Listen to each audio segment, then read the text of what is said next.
Mayong adlaw sa nga DAR beneficiaries, mahiyo ba nimong ipailaila ang imong kaugalingon? May buntag kasamang Emir. Ako dahil si Jerry A. Campos, isa ka ERB ng Barangay Old Poblacion, Maytom, Sarangani.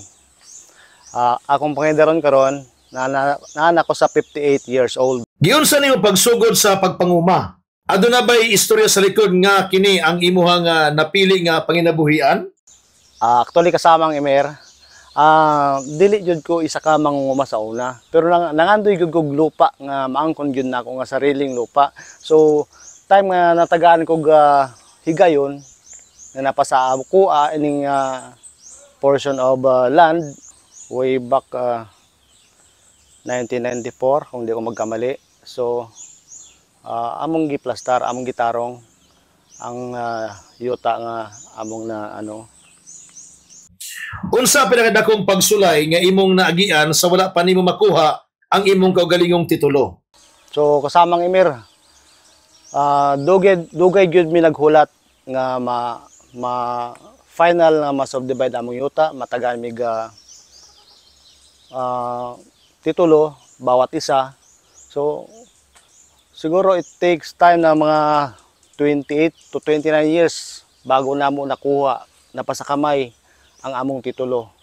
So kasamang Emir, lisod yun, daghan mi panahon nga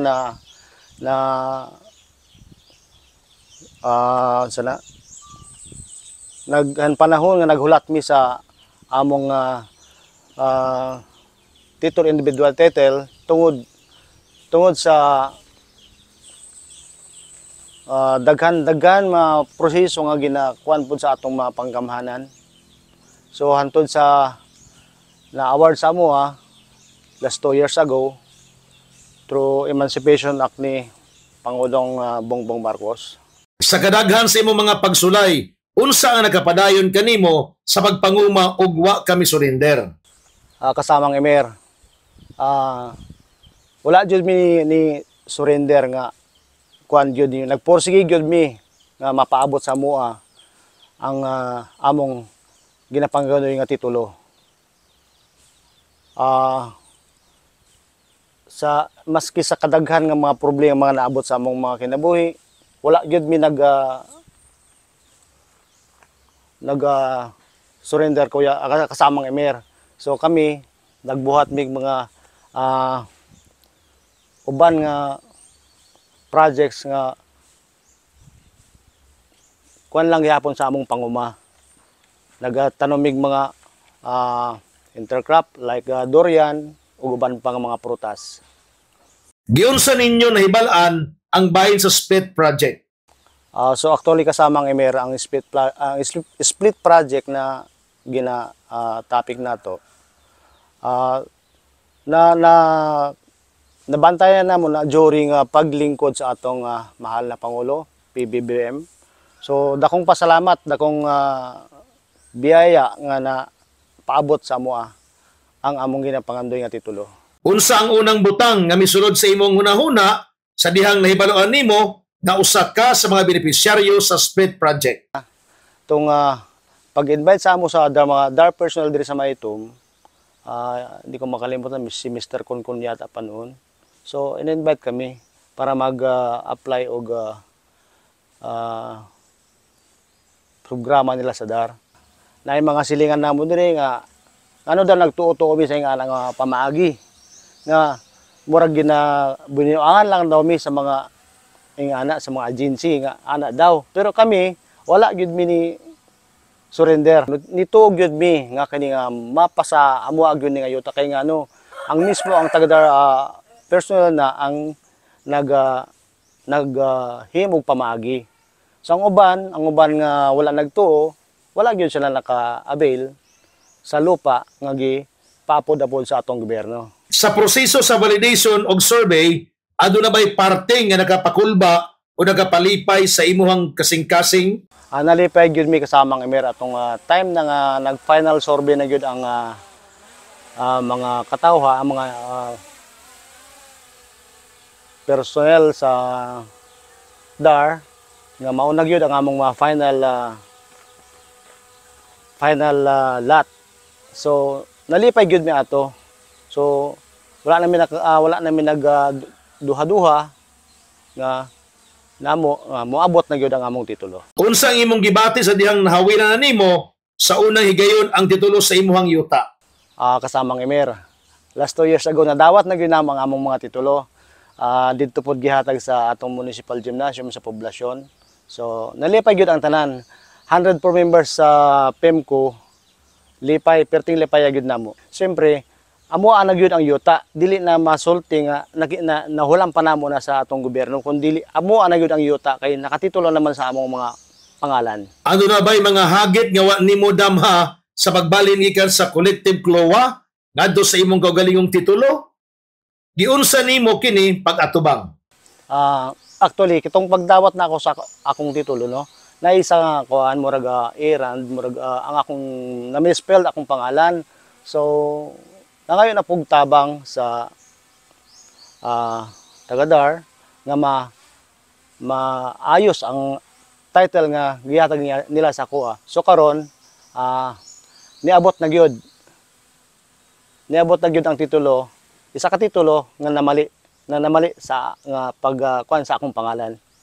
Sa wala pa nimo makuha ang imong kaugalingong titulo, unsa ang imong panginabuhian?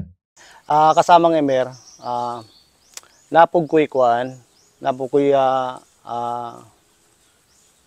other income, halimbawa, nakapag put-up mig construction supply, like hardware, nakapag-branch out din kami sa Kiamba. So, muna siya ang resulta sa among pagkugi. Gawa sa kita, unsa pa ang kausaban nga nadala sa imong pamilya tungod sa kaugalingong yuta? Nabago ba ang imong pangandoy para sa ilang kaugmaon? Sa katunayan nga, napagtapos din namin yung nag-iisang anak namin. Nakapagtapos siya ng IT sa General Santos City, Holy Trinity College. So,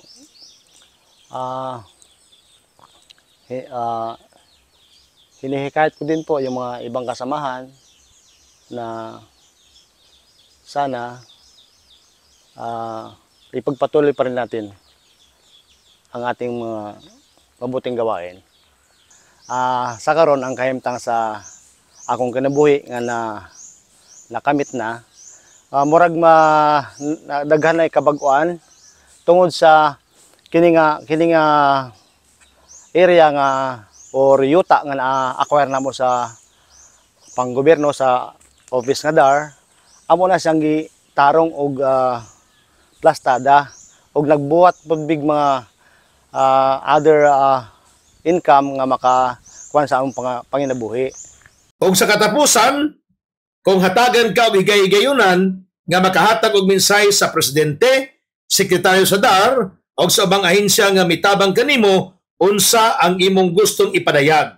Unsa ang imong mensahe nga nagikan sa kasing-kasing isip usa ka mag-uuma? Kasamang Emer, dakong pasalamat na ako sa atong kagalang-galang na Pangulo, PBBM, Ferdinand Bongbong Marcos Jr. og sa DAR Chief.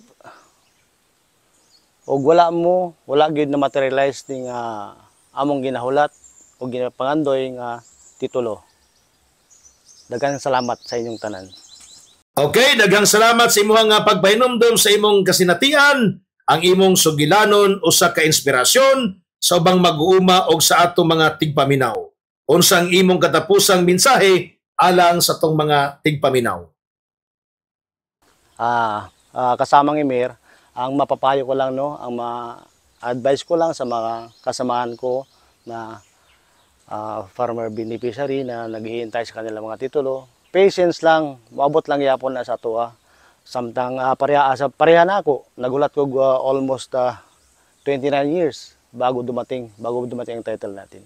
Ang masasabi ko lang, ang ma-advise ko lang sa mga kasamahan ko na naka-avail og lupa, na dapat sana ipalambon ko nila ilang lupa, kaya ang uban manggod ila lang ginabaligya.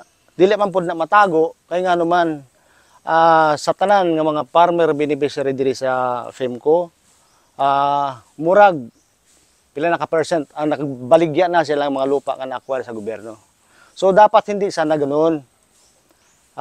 Kasi ibinigay sa atin yan para magkaroon tayo ng sariling lupa, pero sad to say, nga madunggan na to, nga na ang nahitabo. Ang mga uban nako diha, gina-encourage nako, ug sa uban mga areas sa tibuok Pilipinas, nga dapat unta, dili nato inganaon ang aton na avail nga lupa from our government.